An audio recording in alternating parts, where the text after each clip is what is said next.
देखिए, एक होता है तर्क और वितर्क, एक होता है कुतर्क। शहजाद ने जो कहा है वो कुतर्क की संज्ञा में आता है। जाकिर नायक का इतिहास और जाकिर नायक खुले मन से किस तरह सांप्रदायिकता का भड़काव करने में माहिर थे, ये सबको पता है। ये वोट बैंक की राजनीति के चलते हुए दिग्विजय सिंह जी जो है उनके साथ पेंगे बढ़ा रहे थे ताकि यूपी के अंदर और जगह इनको इससे फायदा हो सके। और दिग्विजय जी का तो इतिहास ही यही रहा है।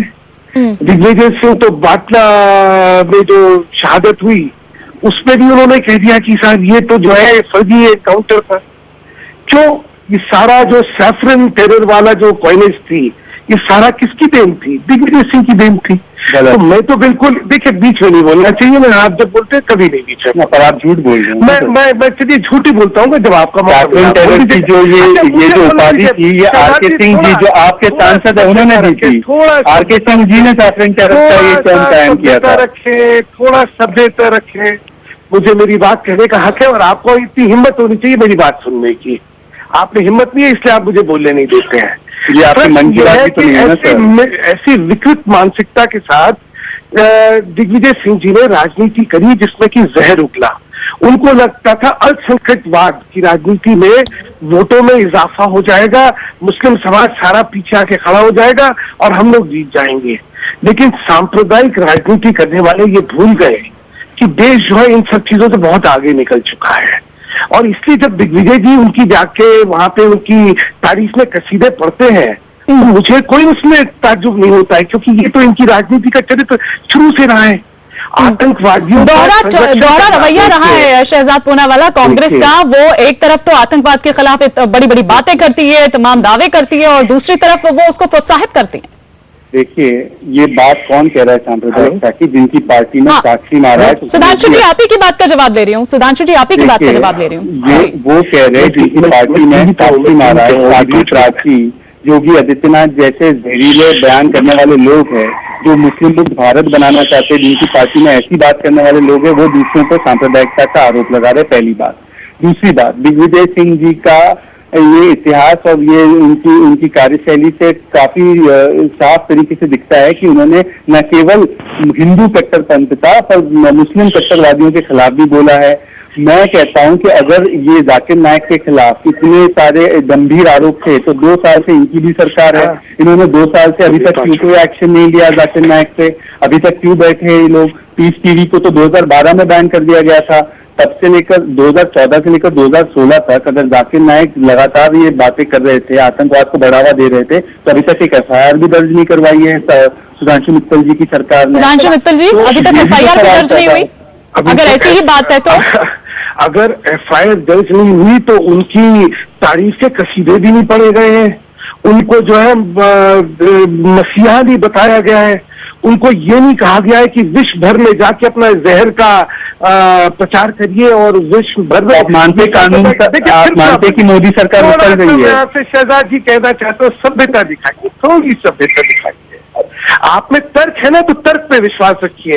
देखिए, तो आप FIR दर्ज नहीं करेंगे और जब तक कोई आदमी बेगुना है उसको आप कटघरे में खड़ा भी कर दोगे। दीजिए ना, आपने बोला, मैं पीछे बोला। आपने FIR क्यों दर्ज करोगे?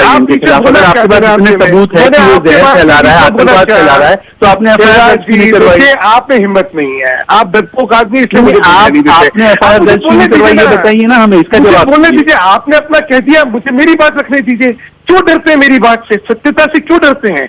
आप लोगों की ये देशभक्त कहा था, तो ये शादी को सजा हो गई है, उसको देशभक्त आपके MP ने कहा, आपने क्या किया? मैं क्या कहूँ, ये इनमें देखिए कितना डरते हैं दूसरे की तरक्की के। अच्छा, चलिए ठीक है, मैं आती हूँ, आप दोनों के ही पास आऊंगी। इस वक्त शिवसेना की स्पोक्स पर्सन मनीषा कायंदे जी भी हमारे साथ जुड़ चुके हैं। आपका मैं मनीषा जी, मैं आपका रिएक्शन चाहूंगी। आपने दोनों की ये बातें यहाँ पर सुनी, आपने कांग्रेस की भी बात सुनी, आपने यहाँ पर बीजेपी की भी बात सुनी, आपका क्या रिएक्शन?